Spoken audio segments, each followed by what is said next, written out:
Let's play a game. All right. On the count of 3, name your favorite dinosaur. Don't even think about it. Just name it. Ready? 1, 2, 3. Velociraptor. What? Did we just become best friends? Yup. You want to go do karate in the garage? Yup. This is the Karate in the Garage podcast with Mason Merrill and Weston Toth. Welcome back to another edition of the Karate in the Garage podcast. As always, I'm Mason, and joined with me today is my co-host, Weston Toth. Hey, man. How you doing? Good. How about you? Oh, not too bad. Just happy to be back playing some games with my best bud. Yeah, man. It's been a couple weeks. We both were kind of busy the last couple weeks, so we had another week hiatus. But yeah, I'm glad to be back here. Yeah, for sure. We had a interesting game to play this week, so yeah, I'm looking forward to this one. Power Rangers is one of my first loves as a kid, so I'm definitely stoked to talk about this game and a little more, little Power Rangers plus today. Oh yeah, this was definitely a Mason special right here. Yeah. I wanted to kick the whole thing off with this game, but I was like, no, don't go too hard into Power Rangers first podcast. I think you're the only person that I've ever talked to about a Power Rangers comic. Out of all the ones you could read, you're like, dude, you have to read this one. Yeah, no, for real though, it's like winning awards and it's so good. So we're gonna talk about that a little bit today too. It's basically going to be my pitch to Weston read this. And if not, I'm just going to buy you the graphic novels and send them to you. I'm down. Yeah. Anyway, so we are playing, to get to the point of what we're talking about here, we were playing Mighty Morphin Power Rangers, the Fighting Edition. And by Fighting Edition, it means Megazord Fighting Edition, not the actual Power Rangers. Yeah, so actually when we talked about this last time, I've played another one, and you played as all the Rangers, but that definitely was not the case here. Yeah, so the Sega Genesis has a version where you can play as the Rangers and monsters and the Megazords as well, which is pretty cool, but this one's just more detailed and it's kind of a less is more kind of strategy with it, Yeah, for sure. It just kind of did something pretty well and just did one of those things instead of trying to shove a bunch of extra stuff in there. Mm-hmm, for sure. So the other games are kind of adventure-based, side-scroller type games, and those are fun too. The first one's like a one-player game, and the other is the movie, Power Rangers the movie game that came out in 95, and it's like an adventure two-player type thing. So that one's pretty fun. Eventually, if we want to circle back to something, but today, this game I was very high on coming into, and this was probably one of my favorite fighters for Super Nintendo. I remember owning this game and just playing it over and over and over and over again. Yeah. So go ahead. Sorry. Yeah, go ahead. Yeah, go ahead. Oh no, I was just saying. You know what I appreciate about going back and at these old games is. Looking at the artwork, like the box artwork that they used to come in, they made the game look so epic because obviously, it's just art. It's not, it's not graphics or whatever the, animations, but it gives you the feels of going, into your Blockbuster and renting this thing or buying it at the store. Yeah, for sure. One of these days I'm going to start an Instagram and I'm going to posting. I should probably do it on our Twitter too, but posting a picture of the box artwork with the tweets that I put out, Karate in the Garage, KITG podcast on Twitter, by the way. Little plug. Exactly. Always plug. Yeah, for sure. But anyway, so the basis of this game is just your standard arcade fighter with Power Rangers, Megazords, and monsters. There's 4 Megazords and 4 monsters plus 1. And then you start out as the Thunder Megazord or the what is it called? The Tiger Megazord? Yeah, Tiger. There's the Thunder and the Tiger one. It's basically all the original Power Rangers or the White Ranger. It's all the original with the White Ranger. Yeah, for sure. So they just replaced the Red Ranger with the White Ranger, the Tiger Sword. Exactly. The Thunder Tiger Zord. I don't know. I can't remember what it's called. Yeah, that's how much of a fan I am. I know, man. Come on, get it but together. yeah, I know. So this game came out in September of 1995, which was right after the movie came out. So it was show and movie heavy, but like the only thing this game missed on is it didn't have the original Mighty Morphin Megazord. Yeah, I was so obviously you'll know better than me, but I was I was a Power Rangers fan until my parents banned it because it was too violent. So, Yeah. you know what I'm saying? But I know, like, when I was looking, like, the Tiger and then all the Zords, I was like, where's the original? Because the original one had, like, all his limbs were different colors because he was made up of the classic, right? All the different colors. Yeah. Yeah, okay. That's what I thought. Yep. So he just was nowhere to be found. Yeah, the Mighty Morphin Megazord. Yeah, it's just weird because I think they were just I don't know, but it was in season 2 of the show, and they were trying to just like follow that, and then the movie with the Ninja Rangers and stuff like that. I guess this would have been between season 2 and season 3 because the third season was when they went on their like Ninja Quest and the Ninja Megazord, which was the smaller, faster Megazord, and then actually the Shogun Megazord was the one they stepped up to in that season. So they had all their bases covered besides the Mighty Morphin era. Yeah, I think, like you said, they were just writing off the movie and stuff. So I'm cool with it. They had enough of each, like the good Zords and the enemies to like mix it up. There's plenty of characters to choose from. Yeah, I thought everything was fairly well balanced too. You know, you could you own me with the Shogun Megazord, but it had had a lot of range, and it was really powerful attacks, but you couldn't like dash around and move with it at all. You know? No, he was super slow because like the first time that just like any fighting game, there's always a big fat dude that, you know, when he hits you, it hurts a ton. But I bet if you had a different character and could close the gap, you would have just wasted me because the input, like there was almost like an extra couple milliseconds input lag, and even when you did press it, he was just like a big old sloth. But yeah, if I could just kept you at bay like I did, just like any other game, it was game over, lights out. Yeah, for sure.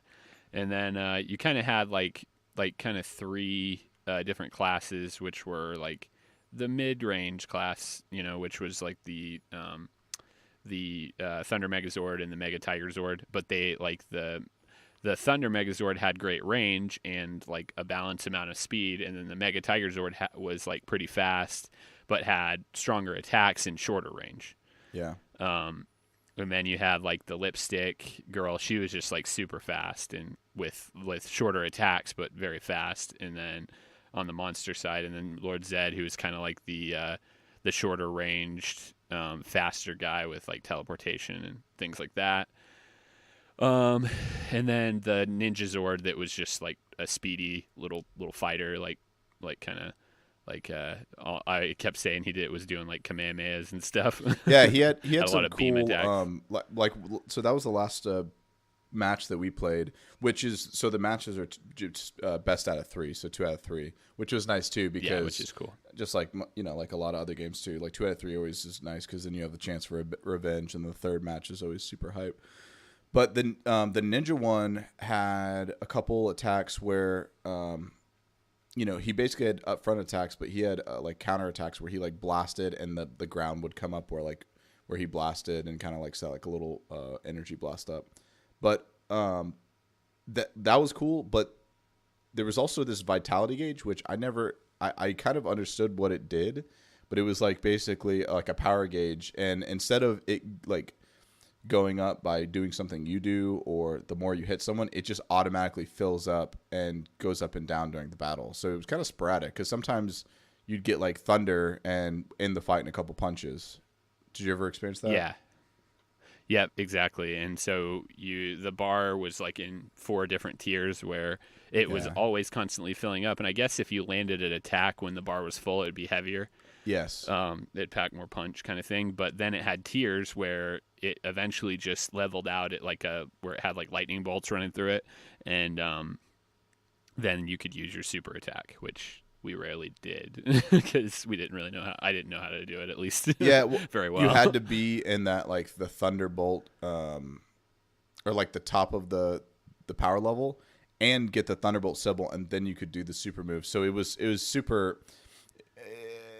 That was like, it was a cool idea, but it wasn't very. It was more like RNG. There was just more like roll of the dice of when you're going to get it and if you're in a good position to use it, instead of like punching and filling it, or even like in like Dragon Ball Z games is you like charge your key or something like that. It kind of just was like sporadic. Yeah, it was more of like a random type power boost kind of thing, which it's kind of unique, and I've never seen a game do that again. So maybe they just didn't like that, but for a good reason. But it was different, you know. It's not just your average. Let's charge your bar and then you can do your super attack. You have to really kind of put some thought into how you're playing the game, you know. Yeah, for sure. In a really fast way. So, this game was, like I said, it was released in September 1995, and it at the time I think it got like a 4 out of 5 rating from the review website. So it was. For its time, it was rated at a pretty good level, and you know, I have to agree. I mean, I thought the just the overall spectrum of the fighting was cool, and then you know there was the command center, which was all the Zords home level, and then there was a level for each bad guy. So Goldar was the airport level. The lipstick lady was like the mall at night, outside the mall at night, and then the crazy Cyclops guy was like in the mountains. Mm-hmm. Lord Zed, it obviously was his base, and then there was a secret character which was Ivan Ooze, and he was just used at Lord Zed's base when you fought him. So, gotcha. Yeah. So you're saying 4 out of 5? Yeah, that's what they gave it, at least. Let's see, the music. I thought the music was all really good, and in between cutscenes and the animations and things like that. You know, for its time, you could really. It was very. There was a lot of clarity in those images and stuff, which was cool to me. Yeah, you know what I liked about this game is everything was smooth, and there wasn't anything just outwardly infuriating or annoying about it. So. Like we were talking about earlier before the pod, is whenever you couldn't get past a level, because a couple of them were pretty difficult, you could just like continue. You didn't go back and have to redo a bunch of. Oh, excuse me. You didn't have to go back and like redo a bunch of the fights that you've already done. And up until like they were really easy for me up until one point, and I lost like a bunch. So. I liked how there was nothing that it just felt good to me. Like the game ran smooth. The inputs were like relatively good. It wasn't like super, super laggy. Of course, like fighting games have come a long way in 25 years, but for especially 1995, like I played this and there was nothing that was just annoying me at all. I had a nice time with it. The animations in the background were cool. It was smooth. There was enough character. So there's 9 characters total.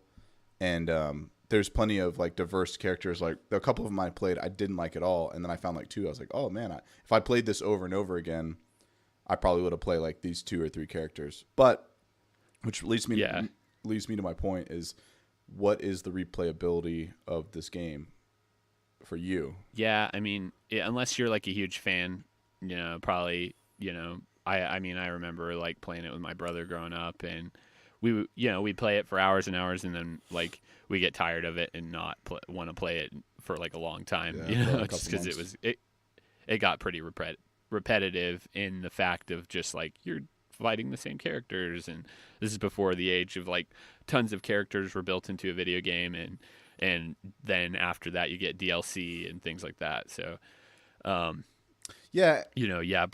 not a huge replayability. Like I said, I played it throughout the years, just like by myself, like revisiting some old games, you know, and always had a good time with it. But yeah, no, for sure. And I think that's my point is whenever you're playing it or playing with your friends or just in general, I think it's a good game. I don't think it's the best game, especially because even the story was like, you know, it was a story kind of. If you're the fan of the Yeah, it story. was more just like an arcade. It's just kind of an thing. arcade it's just thing. Like you beat all the guys, and then you get to the final boss, which is Lord Zed, and then there's the secret boss at the end, which is Ivanus. Right. So overall, I totally enjoyed it. Do I think I could have just played it for just 20, 30 hours or something like that? I don't think so. No, absolutely not. Yeah. You probably just play it like in. I remember, being 6, 7 years old where you play a game for 2-3 hours with your buds, and then you just toss in the next cartridge. You do that for a while, and Star Fox to this to whatever else we got. So, yeah, and back in the day, you could just go back and forth super easily. It's just like, well, throw this one in, throw that one in, throw this one in. And there's no real like kind of hook factor to anything. Yeah, I mean that was my own.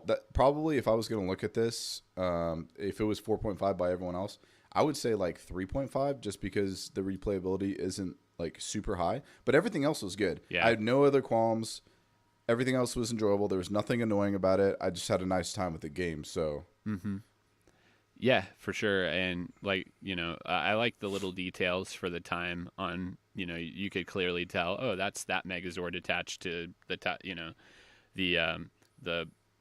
Mega Tiger Zord. Or this or that. So that was pretty cool.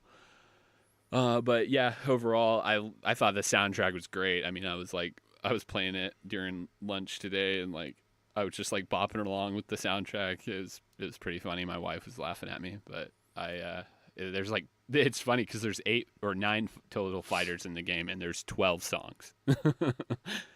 Oh yeah, yeah. So they put some effort into the music in this game. But yeah, like you said, I'd probably give it I'm going to stick with a 4.5 just because I'm a fan of the series in general, and I like the less is more aspect of it. It was not a whole lot of characters, but at the same time, it was pretty fun. And if you threw this on and had a little tournament or whatever, you could get around in it and play it. Yeah, it's super easy to get into, but it had enough mechanics where after you played it a while, you definitely could have got good at it and beat everyone else, which is super, so there was a skill cap in it. Yeah. Yeah. And one thing I appreciated about it before we move on is there wasn't that cheap move you could use and just win the whole time. Yes. I actually, that's a good point, because that sucks when you're playing a certain, any fighting game, and then they have to ban certain characters from a championship or a tournament because he's so broken because there's this one mechanic that it's just annoying to play against. Yeah, like Donkey Kong in Smash Bros. Melee, where he could just bang the ground, kind of thing, and knock you off over and over again. Nah, man, that was cool. No, it was cool, but it would get annoying, and they literally would ban him sometimes from tournaments just because of that freaking move. Yeah, there's just any game like that wherever there's just one move or one character that's so annoying to play against. That's not fun for anybody. Even the person playing it, maybe they might get a laugh at it at first, just be like, "Oh, this is super," I'm just annoying you or pissing you off or whatever. But eventually, no one has fun with it because it's not. I mean, it is a skill thing, I guess, or you're using advantages, which is fine. Use the OP stuff, but in general, this didn't have it in there, and I'm glad it didn't. I didn't even think about it because, like I said, it was just really smooth. The entire game just played nicely. Yeah, for sure. And as far as characters and things like that, I probably would give it a little less of a score just because, you got to have those staple Lord Zed, the Thunder, the Tiger. They didn't put the OG Megazord, which is annoying, and the Dragon Zord, but I guess they weren't really going for that era. But there were so many more better monsters they could have put in this game than the Cyclops guy and the lipstick chick. Yeah, and the one thing they didn't do either is when you play story mode, you can only play as the Tiger or the Thunder Zord, and you can't play as anyone else. It wasn't go through the game playing your favorite character or what you want to do after you play it. You have to play those two characters, so that sucked too. Those are the two things that I definitely didn't like about it. Yeah, it's true. The although the animation when you select character for the story mode, when you select one of the two, is pretty cool because it moves the Rangers from one Megazord to another. To the White Ranger or the Red Ranger. That was neat. Little animation there. Nice. the little things. Yeah. Yeah, but anyway, I mean, there's not really much more to that game other than what we talked about, So it just moving on. It was just something fun to play on an afternoon with your bros. For sure. Not Cool, a man. bad one. Well, yeah, for sure. So like, just talking since we're about a little more into the Power Rangers thing right now. This game is kind of like the new age version of this game, which is on the App Store and Google Play and all that, is Power Rangers Legacy Wars. And whereas a game like this really wasn't broken, like there's so many holes in that game. It's it's fun and things like that, and I still play it just because I'm a fan. But there's like definitely things about that one that that actually makes this game more fun to play. Oh, wow. Because yeah, like it's one of those, like, it's not, I guess it's card system, but it's like you hit there's like 3 moves, like rock paper scissors, and there's like a wait to attack thing where you can counter, like basically if you have the right move you can counter, and it's like a random order that you get these moves in. And it's a big time. They've turned it into a pay to play type thing where they release new characters and then charge you a ton of money to get that character until like a year later when they release it to where you can get it in boxes and stuff like that. Yikes. Hourly boxes.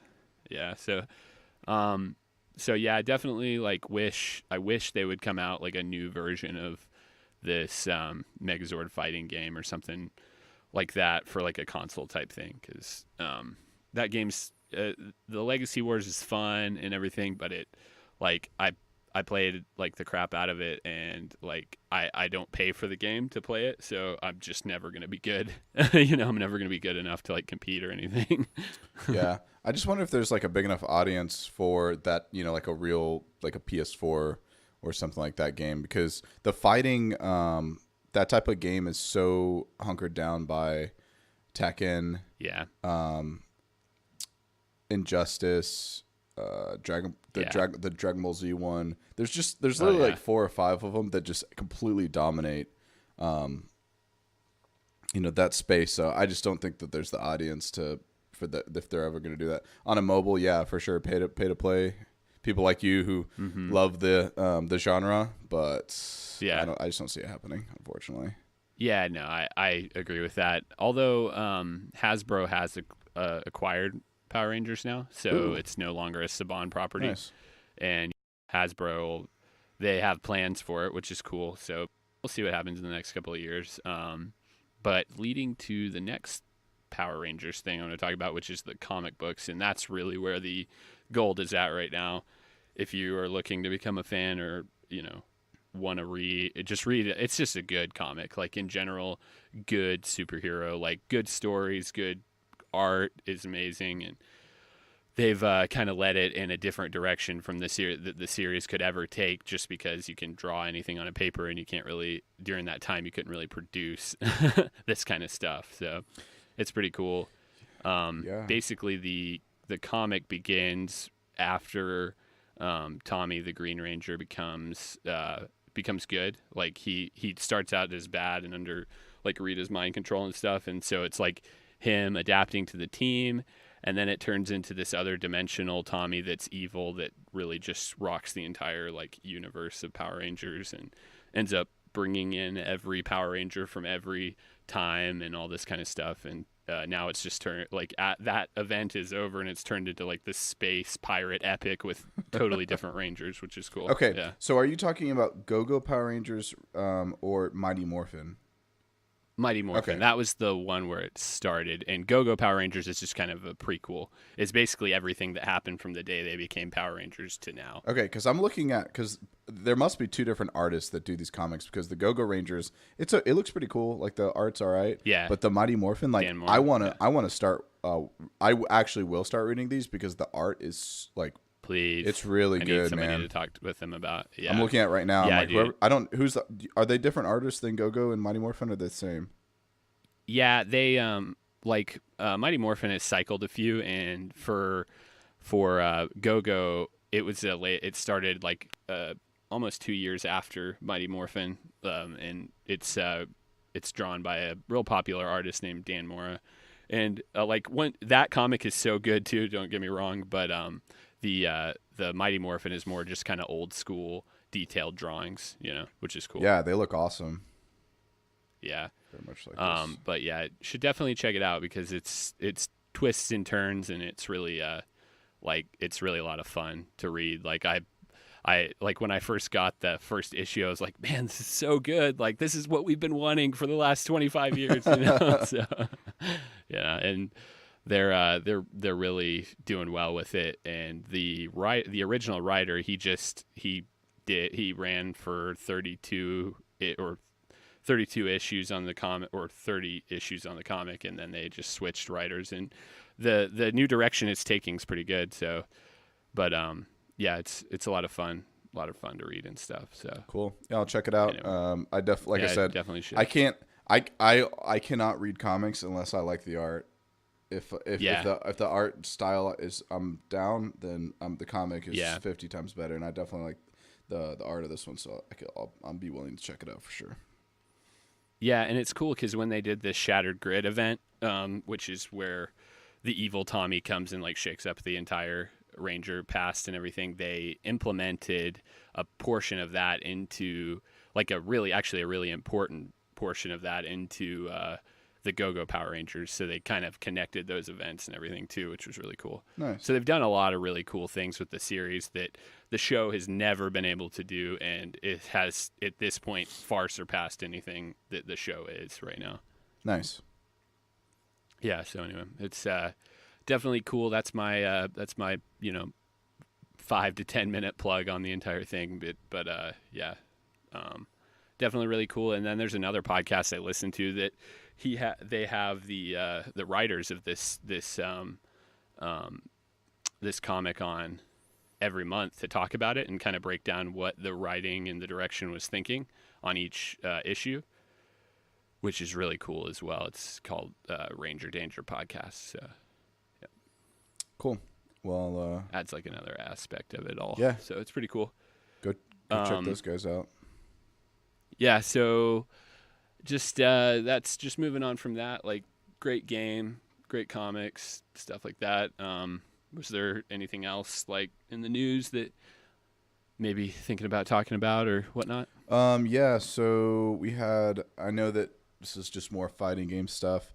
Is Super Smash Brothers that we've both been a big fan of. Ultimate is coming. It's coming out next month. Yeah, next month. So it's super soon, and they just added another character. Yeah, which is the piranha from Super Mario Brothers, like the plant. The piranha plant. Yeah, it's kind of interesting. Yeah, it's getting wild with how many characters there are, but honestly, like the graphics look really great. There's so many characters. Probably a little too much. Like in tournaments, I'm sure they're gonna have to like have a pick and ban phase or something, kind of like MOBAs where you can just ban 5 characters or something like that. But yeah, I mean, this game has everybody from like Cloud to Ryu from Street Fighter to like Mario, like everything in between you could want in a fighting game, which is cool. I just hope it doesn't get like too out of hand. They finally added King K. Rool to the roster. Like, oh yeah, I forgot about that. Yeah, which is cool. Nice. And then some other characters, and they had the Nintendo Direct a few days ago, and they talked about how they're gonna do like a monthly DLC where it's a new fighter and new platform and more music to go along with it. For like they have like a 5-month plan for that, so it's cool. It's like already up to like 50 to 70 characters or something, and now they're just gonna be adding more to it. Yeah, it'll just. I mean, to be honest with you, I wonder if they're gonna if this is gonna be one of the last in the franchise, or I don't see it dying anytime soon. But they're just doing so much with this one. They're just adding everything and everyone. I wonder if they're gonna. I mean, where could they take it after here? But then again, there's like Street Fighter 25 and Tekken 10, so. Yeah, for sure. There's always if there's money to be made, there's gonna be games. Yeah, it's pretty funny. I was thinking about Super Smash Brothers as we were playing this Power Rangers game, because Super Smash Brothers, believe it or not, started with 9 characters in their first game. Really? which is funny to think about. really? The old in 64, yeah, they only had 9 characters, and let's see, the DL, like the hidden character was Captain Falcon. Well, there was Like wasn't there a couple hidden characters? Because Because a new challenger would arise. Fact check that. Yeah, as I say, I was like, that seems. I think there was more. There was definitely more than one. I think there was a couple because Jigglypuff, I remember too. In 64, yeah, that's true. Let me just double. I think the game starts with 8 characters, and maybe there's a little more that you unlocked. Let's see, characters. Okay, so it started with so they had 12 characters total. So you start with 10, and then there's Captain Falcon and Jigglypuff that's added to it. Jigglypuff, yeah. You start 10. But still, from 10 to where they are now is just insane to me. No, Super Selling. There's more than that. It was Luigi, Captain Falcon, Ness, and Jigglypuff. There's 4. Let's see, 1, 2, 3. So you started with 8, and then you added 4. Yeah, so 12 total. Mario, Donkey Kong, Link, Samus, Yoshi, Kirby, Fox, and Pikachu. You're right. And then because I was like, I just remember. Because to get all the unlocked, you had to do so many different things. Like to get Captain Falcon, I think you had to like play the game for like 20 hours or something. But the way that you could, way that you could, if I remember correctly, the way that you could get around it is you just like go in like a match, and or like a practice mode, and just leave it on like overnight or like 2 days or whatever. yeah. I remember the way we did it. We rented that game one weekend, and we had my friend Danny over. You know Danny. Yeah. And we played that game so much, and then all of a sudden, like it's like we were playing a 4-player match, and it was like new challenger has arrived, Captain Falcon, and I was like, how did that happen? And this is really before the internet was super accessible with information and stuff like that. So you just kind of had to like figure it out or have a strategy guide that told you exactly what was going on. But I was like, I wasn't up on the Captain Falcon universe either, so I was like, who the heck is this? Yeah. No, I mean, dude, I was all over all of these, but some of them, because, man, if I remember correctly, one of them, like, I don't know if it was Ness. I think Ness was the hardest to get, if I remember correctly. You had to beat the game on, like, hard mode, or it was... Yeah. Well, a couple of them were very difficult to do, and another one had to do with, like, the challenges. Remember, you could run around and do the challenge. Anyway, and Jigglypuff was the easiest. I remember you could just I think just beat the game or something, right? Yeah, you just go through the first arcade mode and you get them yeah. No, but that is crazy. 12 characters to 50, 60, 70, something like that in Ultimate. Yeah, let me see if I can. How many new characters and how many characters? And that is, man, it's 19 years apart too. Yeah. Almost, it's nuts. Yeah, it's pretty nuts. Oh, man. So there, in total, this ensures that at least 74 characters will be playable. Oh, my God. 76, if you count the trainer Pokemon, are playable of the game at launch, and then it'll be up to 82 characters overall by the end of the DLC. Wow. Yeah. Insane. That is insane. Yeah, I'm going to get it for sure, and we'll have to play online and stuff, but...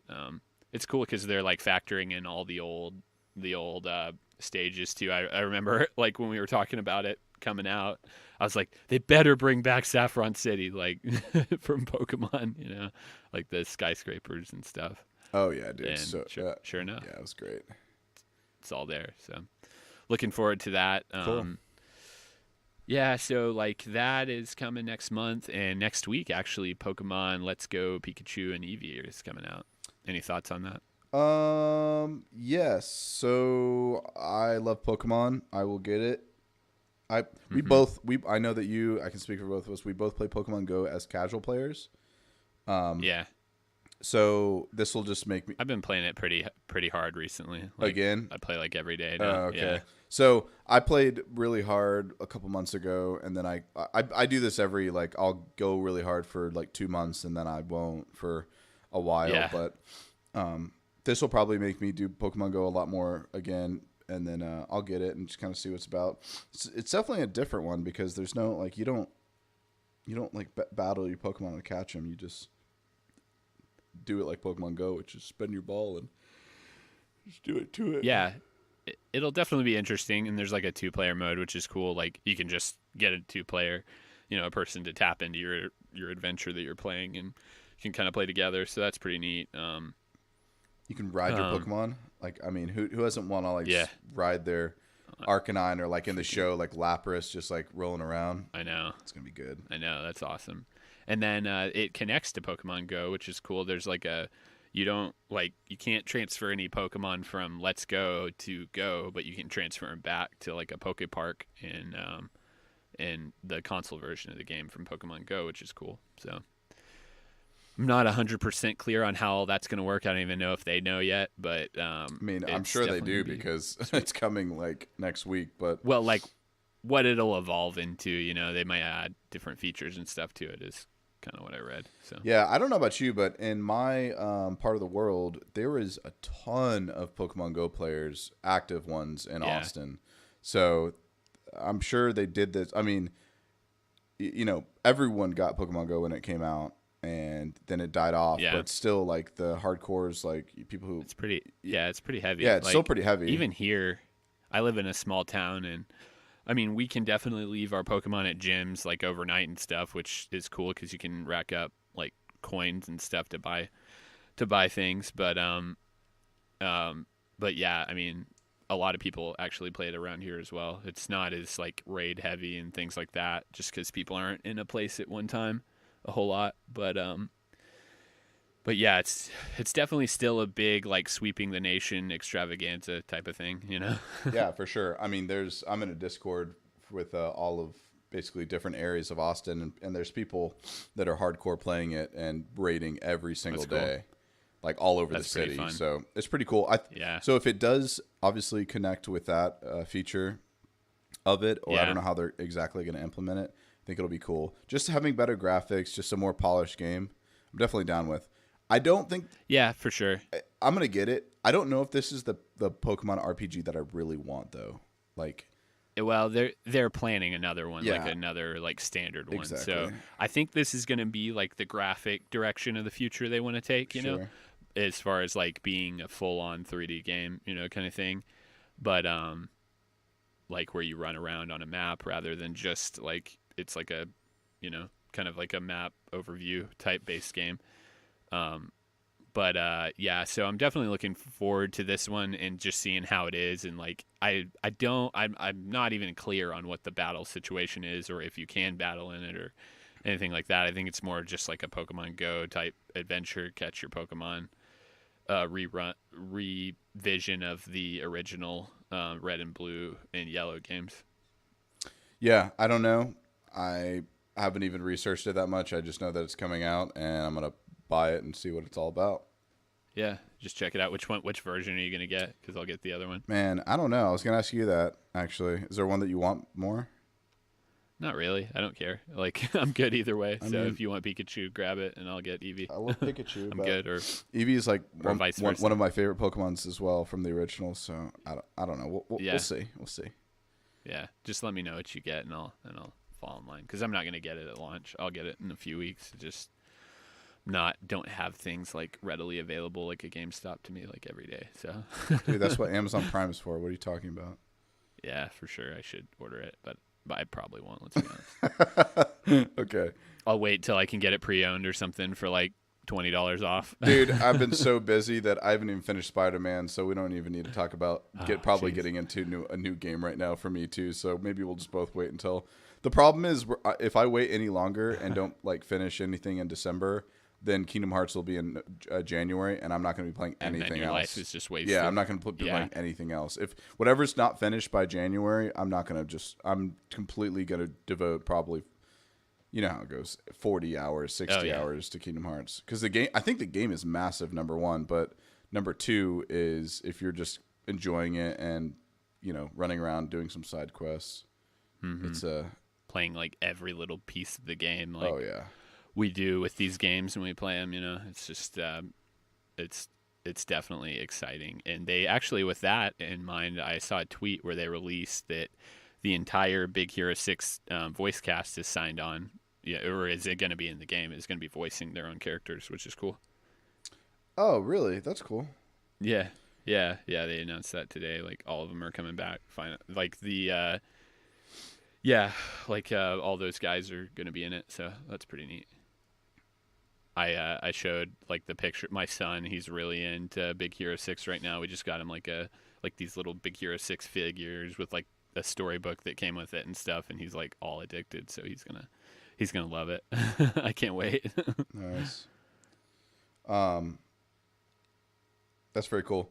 I didn't realize because they actually released the entire voice cast for Kingdom Hearts. So I'm just trying to look at this. Yeah, there's like all the Frozen people, even like Kristen Bell are going to be in the game, which is cool. Yeah, I was going to say Frozen. Pretty much everyone from Frozen that you care about. Big Hero 6. Some Toy Story stuff.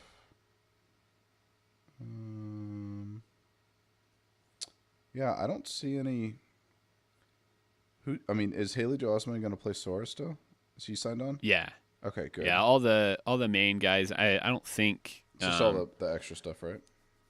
Yeah, except for Kyrie. I think they changed her voice in this one. Oh no, like, I love Kyrie. Please no. Yeah, because like the chick who plays her was like on Nashville, and like she's like and kind of like been struggling in and out of rehab and stuff. So I think they jumped ship on that one. In Nashville, like the place or the show? The show that show Nashville. Oh, yeah. But in real life, she was like a drug addict. Yeah, oh. Yeah. She's like struggling. Like I shouldn't laugh. That's so sad. That's what actually. I read about it. That's yeah. I don't mean to laugh. I was just like I was confused. That's really sad. Hopefully she the feels way better. I said that was kind of weird. Yeah. Yeah. No, she's actually struggling with real life drug problems. Please, let's not laugh. That's not like funny.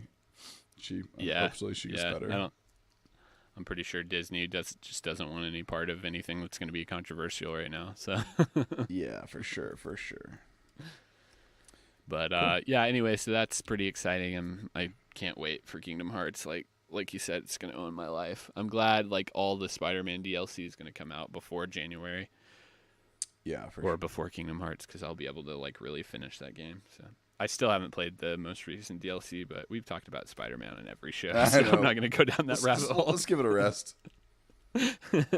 Yeah. Anyway, another game that is coming out that I'm very excited about as well is Tetris. They have a new game releasing like 2 days from now, which is Tetris Effect, and it's got like PlayStation VR capabilities to like immerse yourself like more in the game, and it's kind of aiming towards like there's like this whole thing around Tetris where it's like built like a lot of people like psychologists and different things that have said that it's can actually relieve a lot of people's anxiety and things like that. So this game Tetris Effect is really playing on that and trying to like immerse you into this game so you kind of like don't think about other stuff going on. And for a guy like me who struggles with anxiety day to day, I'm pretty excited to like.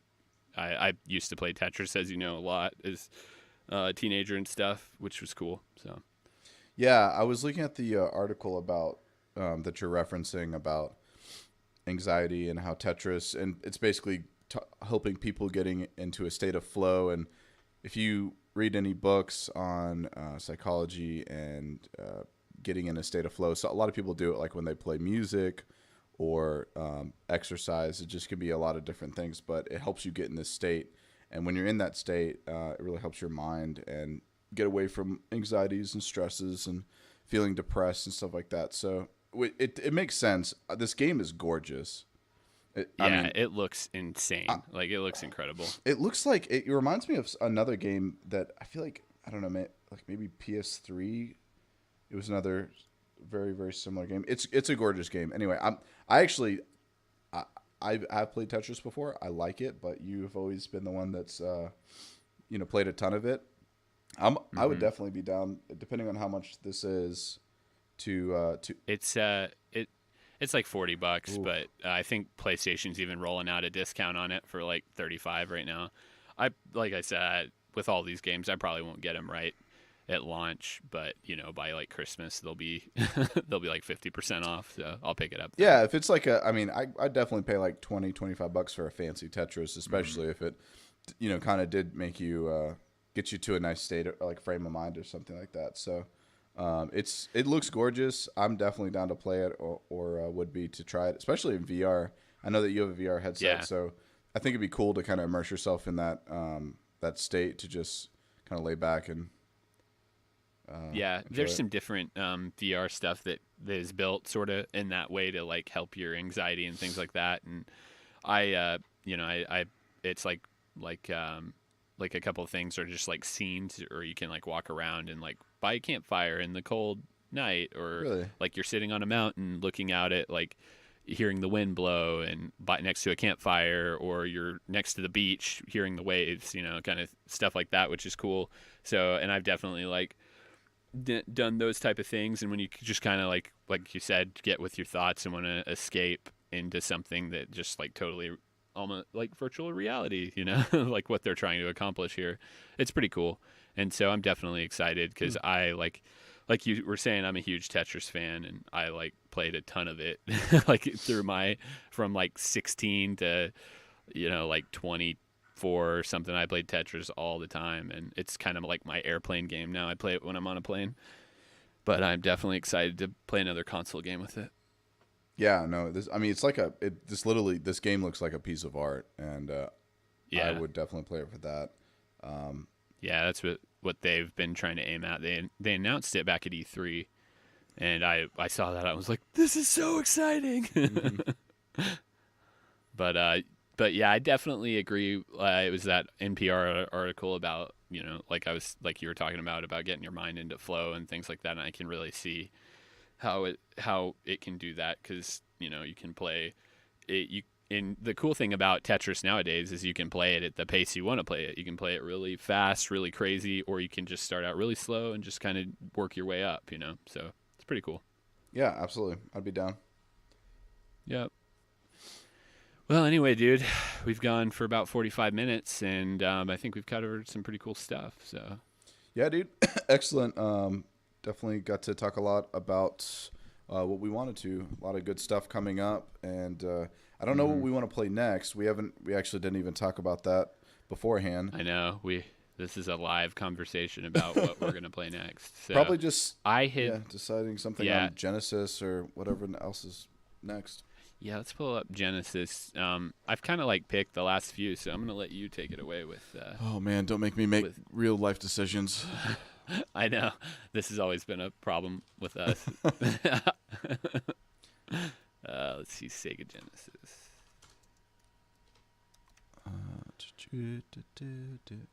I just Yeah, saw I mean, Sonic and I was singing the little intro to it. Yeah, The you can do music. that.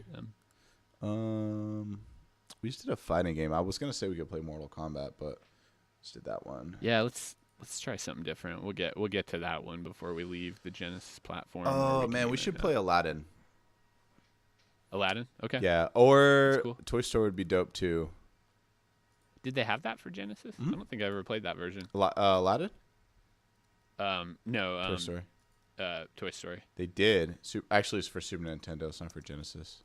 Yeah. Um, Yeah. So I'm down with Aladdin. yeah, let's do Aladdin. I haven't played that in a long time. I just remember it being really, really, really fun. So let's try. Yeah, let's do a little Aladdin. Either that or I know there was a Darkwing Duck video game. Oh yeah, there was that, or there was Tailspin too. Ooh, Tailspin. yeah, exactly. So why don't we just let's just try for a little Aladdin. I think that'd be a good one. All right. I think I'm down. yeah, that would be relatable to people if they want to hear about that. So let's try that, and yeah, a little adventure game, side scroller. So Yeah, I'm definitely. That sounds really fun. So, yeah, I'll start playing that, and we'll go from there. I also had mentioned to you earlier that eventually, I know we talk about getting around to RPGs, but if I can figure out to where we can connect online, I'd like to play like a Pokemon game. like an old school one, maybe just like step it up to the GBA from the Game Boy ones, the Game Boy Advance, the Fire Red or Leaf Green ones. But I think that'd be cool to like kind of revisit those, since it seems like we're going to enter a little Pokemon era coming up with these games coming out. Yeah, So. for sure. I actually already, I'm like halfway through one of those already, just on my spare time. Oh, really? Oh, that's yeah. cool. I think it was, I was playing Fire Red. So. Oh, really? Okay. I downloaded Leaf Green to like yesterday, so that's good. I'll start playing that. Yeah, and for sure. I mean, that's a great one because it's basically just like a revisit of like Red and Blue without. It just took like the original games and just made them more satisfying. Like implemented a lot of stuff that the newer games did. Yeah, visually and stuff like you can actually like instead of just going as slow as like molasses when you walk, you can run in this one. Like the newer games. Yeah, that's cool. Just little stuff like that. So yeah, start playing that, and we'll pop into that one for a quick visit. Just kind of update as we go. Yeah. Yeah, cool. That sounds good. Excellent. All right, man. Well, that's been it. I think I'm done. So. What a way to end this. I'm done. We'll just end it there. Peace. Bye. All right, dude. Later.